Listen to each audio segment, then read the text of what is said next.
Kita diminta oleh Allah Subhanahu wa Ta'ala, oleh Rasulullah SAW untuk sadar diri. Jangan-jangan selama ini ada banyak maksiat yang pernah dikerjakan, masih ada peluang untuk bertobat. Walaupun itu sebagai dosa besar, sepanjang ajal belum tiba, cepat taubati.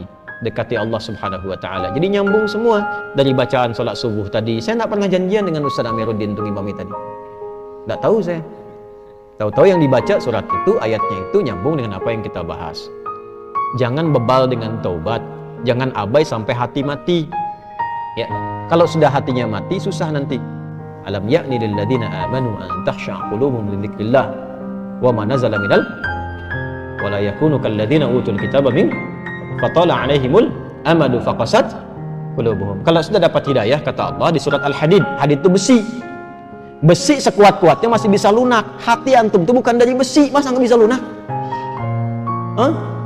Batu itu sekeras-kerasnya masih bisa tasbih, masih bisa pecah kalau mendengar asma Allah.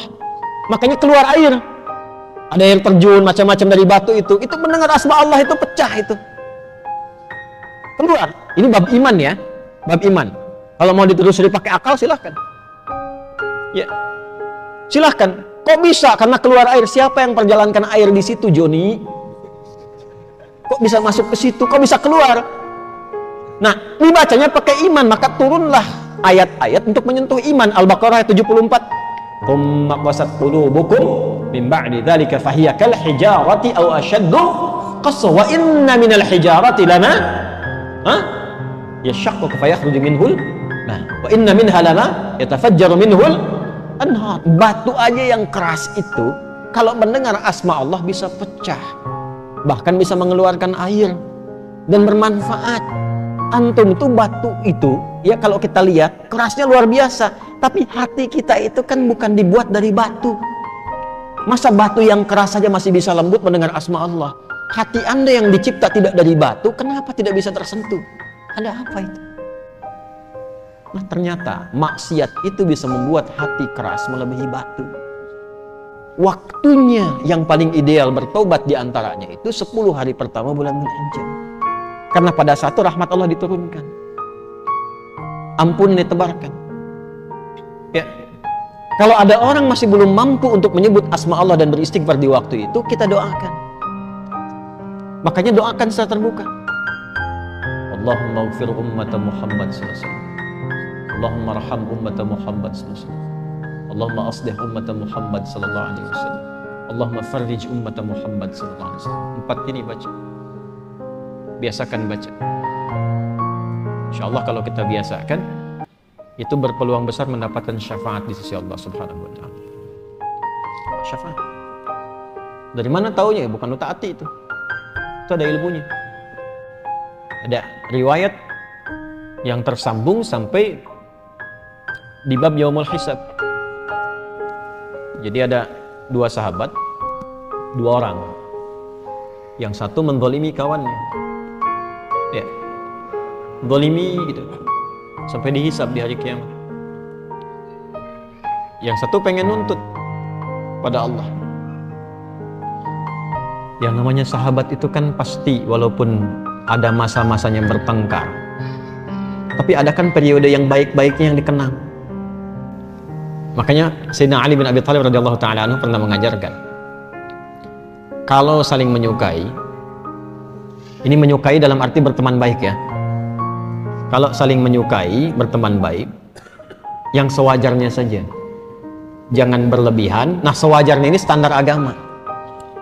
Ya, standar agama itu tinggi sekali.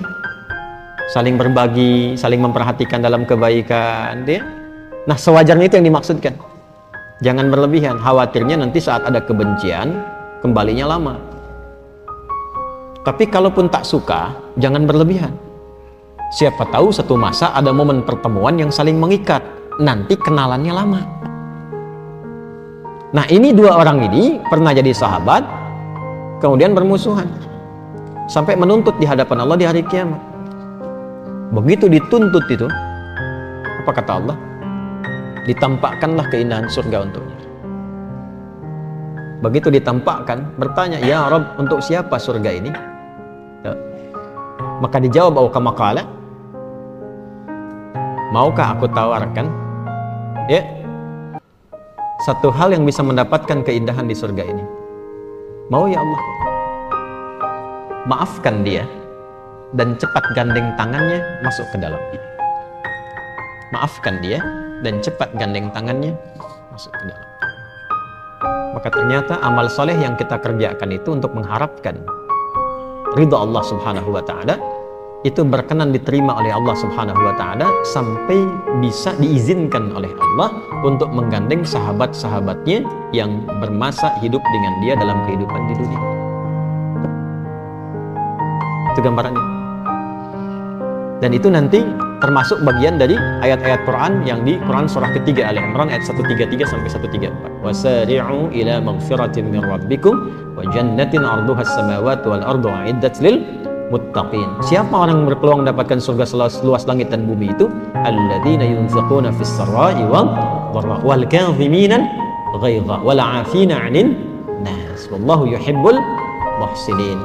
Karena itu kita mesti melatih hati ya, supaya kebaikan itu meluas, jangan pada diri pribadi saja. Kalau mau soleh, bagus, tapi jangan kurangi kesolehan dengan banyak mencela orang, supaya banyak salah keluar juga nanti. Lebih baik kita doakan. Dan kita tidak dituntut untuk hasil dari mereka, yang penting kita ikhtiar. Nah, 4 ini tadi. Allahumma ighfir ummata Muhammad, Allahumma ighfir ummata Sayyidina Muhammad SAW, Allahumma arham ummata Sayyidina Muhammad SAW, Allahumma aslih ummata Sayyidina Muhammad SAW, Allahumma farrij umat Sayyidina Muhammad SAW. 4 ini biasakan. Ya Allah, mohon ampuni dosa-dosa umatnya Nabi Muhammad SAW. Ya Allah, mohon sayangi umatnya Nabi Muhammad SAW. Ya Allah, mohon perbaiki keburukan-keburukan atau kekurangan umatnya Nabi Muhammad SAW. Yang keempat, ya Allah, mohon bahagiakan umatnya Nabi Muhammad SAW.